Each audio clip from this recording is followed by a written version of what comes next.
నమస్తే. సనాతన ధర్మం ప్రేక్షకులకి స్వాగతం. మనతో పాటుగా ప్రముఖ ఆధ్యాత్మికవేత్త, ఆస్ట్రాలజర్ ప్రొఫెసర్ ముల్లపూడి సత్యనారాయణమూర్తి గారు ఉన్నారు. వారితో మాట్లాడతాం. గురుగారు నమస్కారం. నమస్కారం అండి శార్వాణి మేడం గారు. గురుగారు, మనం దత్తాత్రేయ స్వామి గురించి చాలా సార్లు మాట్లాడుకున్నాం. మనం చాలా మంది భక్తులు దత్త మహిమలు అంటూ ఉంటారు, ఎన్నో లీలలు ఆయనవి చెప్తూ ఉంటారు, వింటూ ఉంటాం. అలాగే మనకి పాత కాలంలో జరిగిన లీలల గురించి చాలా విన్నాం. ఇప్పుడు కలియుగంలో 2026లో జరిగిన లీలలు ఏమన్నా ఉన్నాయా? అవి మీ దృష్టిలో ఏమన్నా ఉంటే చెప్పండి. తప్పకుండా అమ్మా. దత్తాత్రేయ స్వామి వారంటే బ్రహ్మ విష్ణు మహేశ్వరులు ముగ్గురు కలిసినటువంటి గురు రూపంలో వచ్చినటువంటి అవతారం. విష్ణుమూర్తిని కోసం మనం ఎన్ని లక్షల సంవత్సరాలు తపస్సు చేసినా విష్ణుమూర్తి మనకి భూమి మీదకి వచ్చి దర్శనం ఇవ్వాలి, అది అసంభవం. శివుడు ఇవ్వడు, బ్రహ్మదేవుడు కష్టం. అందుకని మరి నా బిడ్డలు వీళ్ళు పాపం వీళ్ళు నా కోసం అడుగుతున్నారు కాబట్టి నేను వదిలేసుకోకూడదు అని ముగ్గురు కలిసినటువంటి రూపంలో దత్తాత్రేయుడిగా మేష్టారు రూపంలో గురు రూపంలో కమండలం ఇవన్నీ పట్టుకొని భూమి మీదకి గాణగాపురం దత్తాత్రేయ స్వామి వారు వెలిశారు. ఇది ఫస్ట్ పాయింట్. వేదాలు బ్రహ్మదేవుణ్ణి కీర్తించమంటే అవలేలగా కీర్తించేసినాయి, విష్ణువుని కీర్తించమంటే అవలేలగా కీర్తించేసినాయి, శివుడిని కీర్తించమంటే శివుడిని అవలేలగా కీర్తించేసినాయి. ముగ్గురు కలిసినటువంటి దత్తాత్రేయుడిని కీర్తించమంటే మౌనం వహించినాయి, కీర్తించలేక. అంత గొప్ప మహిమ కలిగినటువంటి వాడు దత్తాత్రేయుడు. నెక్స్ట్, యముడు కూడా దత్తాత్రేయ స్వామి భక్తులను చూసి భయపడతాడు. దత్తాత్రేయ స్వామి వారి భక్తులకి దూరంగా ఉంటాడు. కలిపురుషుడు దూరంగా ఉంటాడు. భిక్షగాళ్ళని కూడా చక్రవర్తులను చేసేటటువంటి శక్తి దత్తాత్రేయుడికి ఉంది. ఇవన్నీ కూడా సర్వవేళలా సర్వకాలాలలో ఉంటది. కేవలం కృతయుగంలో జరిగేది, త్రేతాయుగం, ద్వాపర యుగం, ఎప్పుడు మనం కలియుగంలో వచ్చాం. ఇవన్నీ లీలలు కాన్స్టెంట్, దత్తాత్రేయుల వారిదైనా రాధమ్మ తల్లిదైనా. ఇప్పుడు 2026లో ఉన్నాం మనం. 2-3 సంవత్సరాల బ్యాక్ చూసినప్పుడు కనుక లైవ్ లో ఉన్న వీడియో సంగతి చెప్తున్నాను. మా గురుగారు అయినటువంటి నండూరి శ్రీనివాసరావు గారు సొంత తల్లి, ఆయనే స్వయంగా సైన్స్ జీవితంలో గాణగాపురం యాత్ర, నా సైన్స్ జీవితాన్ని మలుపు తిప్పిన గాణగాపురం యాత్ర అని చెప్పేసి ఆయన వీడియో ఉంది. వాళ్ళ అమ్మగారికి ఏమైందంటే, వాళ్ళది భీమవరం, మన నండూరి గారిది మన సైడే. అయితే అక్కడి నుంచి వాళ్ళ అమ్మగారికి ఒంట్లో బాగాలేదని చెప్పారంట. డాక్టర్లు అందరూ మరణం దగ్గరకు వచ్చింది, బతికినంత కాలం బతకనేయండి, ఇంకా చనిపోతున్నామే అని చెప్పారు. నాడీ జ్యోతిష్యాలకు వెళ్తే ఇంకేముంది, అతి త్వరలో ఉంది చావు అని వాళ్ళే చెప్పారట. అయితే వాళ్ళ నాన్నగారు మంచి భక్తులు, ఇక్రాల మన గురువు గారు ఇక్రాల వేదవ్యాస్ గారికి బంధువులు వీళ్ళు, నండూరు శ్రీనివాస్ గారు వాళ్ళ మిస్సెస్ సుశీల్ గారు, వీళ్ళంతా. సో నాకు తెలిసి వాళ్ళు, మేము కలుస్తూ ఉంటాం సుశీల్ గారిని, మా గురువు గారు నండూరి గారిని.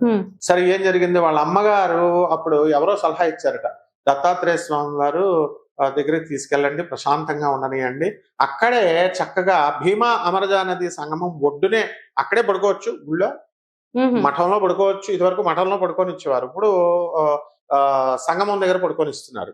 అక్కడ వదిలేసేయండి అని చెప్తే వీళ్ళ నాన్నగారు ఈయన అందరూ కలిసి వెళ్ళారు. వెళ్ళిన తర్వాత అక్కడ వదిలేశారు. వదిలేయడం అంటే వదిలేసి వెళ్ళిపోలేదు, సేవలు చేసుకుంటారు. అయితే అలా ఉన్న తర్వాత భూత ప్రేత పిశాచాలని అందరినీ కూడా పోగొట్టేసి బాగు చేసినటువంటి దత్తాత్రేయ స్వామి వారు ఆలయాలు కూడా చెప్తాను. అయితే ఈ లోపల ఆమెకి క్రమేపీ ఆరోగ్యం అలా 3 నెలలు ఉన్నారట. ఆయనే స్వయంగా చెప్పిన వీడియో చూసుకోవచ్చు. 3 నెలలు ఉన్న తర్వాత క్రమేపీ తగ్గిపోయింది. తర్వాత ఒక భక్తులు అడిగారు, గురువు గారండి, నండూరి గారు ఎన్ని సంవత్సరాల తర్వాత బతికారండి అంటే, ఆ తర్వాత 10 సంవత్సరాలు బతికారు, మొన్నే చనిపోయారని చెప్పారు. అంటే నాడీ జ్యోతిషం కూడా అబద్ధం అయిపోయింది. అంటే ఆయన లీల, దత్తాత్రేయ స్వామి వారు చేసిన లీల. నెక్స్ట్, ఇది నండూరి గారి విషయంలో జరిగింది. దిల్సుఖ్ నగర్ లో కొత్తపేట మహాలక్ష్మి తల్లి గుడి ఉంది. ఆ గుడి దగ్గర రమాదేవి అని ఒక ఆవిడ ఉంటుంది. అక్కడే మనకి ప్రత్యంగరాపేటము ఇవన్నీ కూడా ఉన్నాయి. సిద్ధేశ్వరంలో భారత ములుగు మల్లికార్జున శర్మ గారి దేవుడు అందరిది. సో ఈ అమ్మాయి అక్కడికే నాకు చేతబడులు ఉన్నాయంటూ ఆ ముందు లక్ష్మీదేవి గుడి దగ్గర, ఆ తర్వాత ఆ ప్రత్యంగరా గుళ్ళ దగ్గర తిరుగుతా ఉండేది పాపం. అలా ఉంటూ ఏమంటే, ఆ జ్యోతిష్కుల దగ్గరికి వెళ్తే, నీలో ఒక దెయ్యం పిల్ల ఉంది, దెయ్యం ఉన్నది, మగ దెయ్యం ఒకటి, ఆడ దెయ్యం అవుతుందని పాప ఆ అమ్మాయికి అబద్ధాలు చెప్పి డబ్బులు దొబ్బేసేవారు. ఈ అమ్మాయి రాఘవేంద్ర జ్యోతిషాలయం అని అక్కడే ఉంటది అనమాట.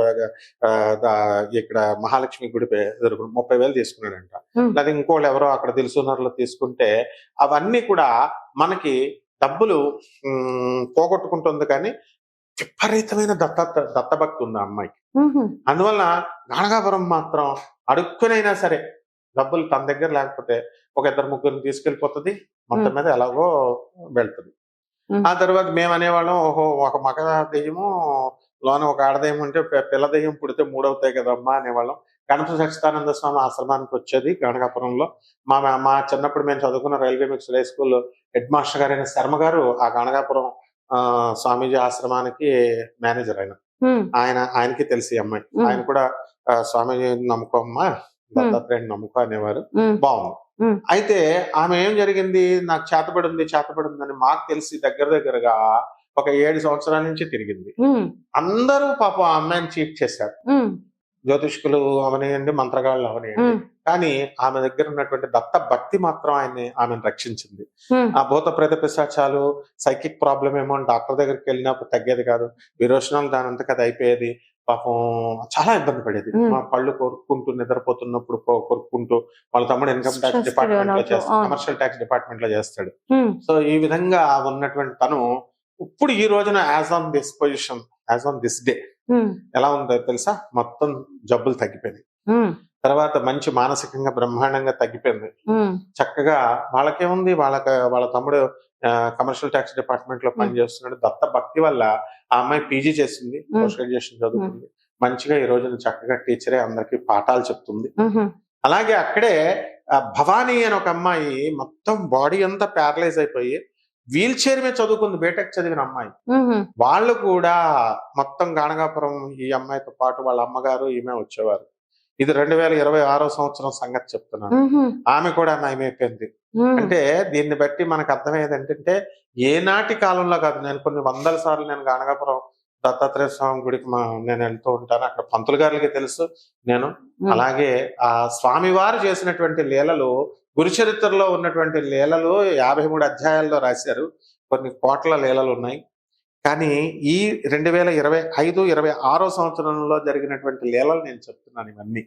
కాబట్టి ఈ విధంగా ఇంకా ఎన్నో లీలలు ఉన్నాయి మా స్వామివారి నయం చేసేసినటువంటి. నిజంగానే మీరు చెప్తుంటే పైగా లైవ్ గా కూడా చెప్తున్నారు. చాలా అద్భుతమైన లీలలు, ప్రూఫ్స్ కూడా ఉన్నాయి కాబట్టి. ధన్యవాదాలు గురుగారు. ధన్యవాదాలమ్మా.